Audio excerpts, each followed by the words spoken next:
Good morning, everybody. Good morning. Today, I am going to take the class of quantitative aptitude, that is for GRE.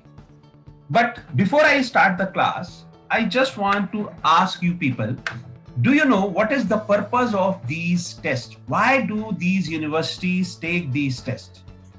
Do, do you have any idea? What is the purpose of these tests? No. No idea? All right, let me tell you. You know that the purpose of these tests is to test your IQ level. That means universities want good students to join them. Now the question is what this IQ level means. I have divided it in three parts. The first and the most important part for anybody in life is analytical skills. The second, and again of course is very important part, is your knowledge.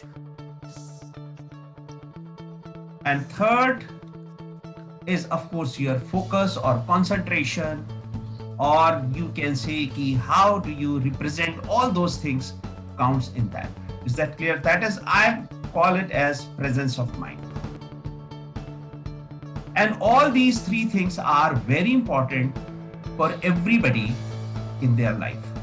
Now how? I'm telling you. And how do they test these things? Let us come to first part, that is analytical skills. Analytical skills means, because you know what happens, whatever we do in our life, we firstly analyze the situation and act accordingly. I give you a simple example. Suppose after completion of your education, you became CEO of a company and there is a strike in the company. What will you do? Will you lock down the company or will you find out a solution? So naturally you will try to find out a solution. And how do we find the solution? You will analyze the situation. Basically, you will find out ki, is there any problem to the employees? If it is there, do they have any demand? You will try to solve their problems. You will try to fulfill their demands, whatever is possible. Maybe you will fulfill certain demands and you will reject some of them and reach to a compromise and try to run the company. So everywhere in our life, we require the analytical skills. Now, how do these universities test your analytical skills? So I'm giving you a simple question that will clear you the picture. So the question is like this. In a race of 1 kilometer, A beats B by 40 meters or by 7 seconds. In how much time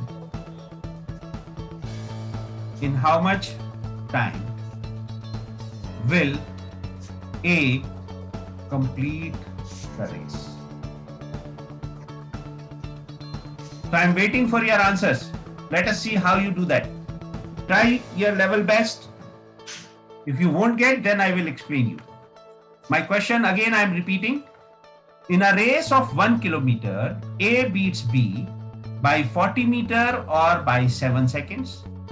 In how much time will A complete the race? I'm giving you the formula also.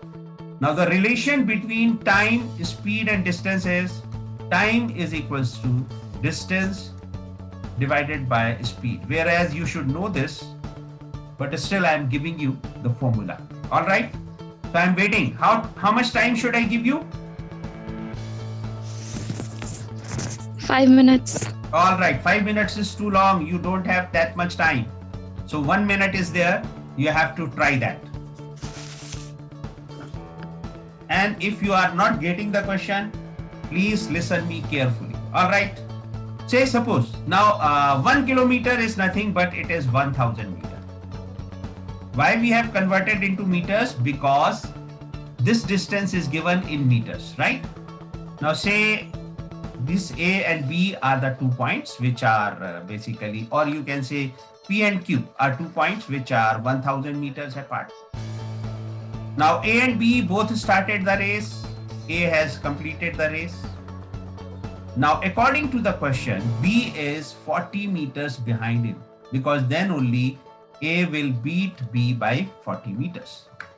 And if the question says that A beats B by 40 meters or by 7 seconds, it means in the next 7 seconds B will reach to point Q and complete the race. That means B is moving 40 meters.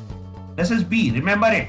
B is moving 40 meters in 7 seconds. Is it clear to everybody? Yes. So how long will he take to move 1 meter? I'm using unitary method. Of course, it will be 7 by 40. And then we can find that how much time B will take in moving 1000 meters.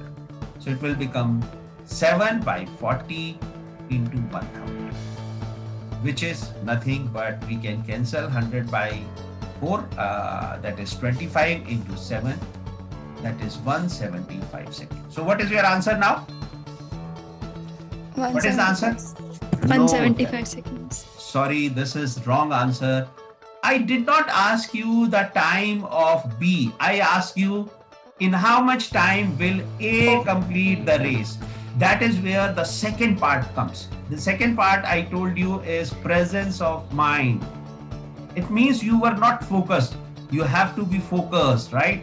You should be very alert in answering these questions. So time taken by A is 7 seconds lesser. Is 7 seconds lesser. That means it will become 175 minus 7, which is nothing but 168 seconds. I hope that this is clear.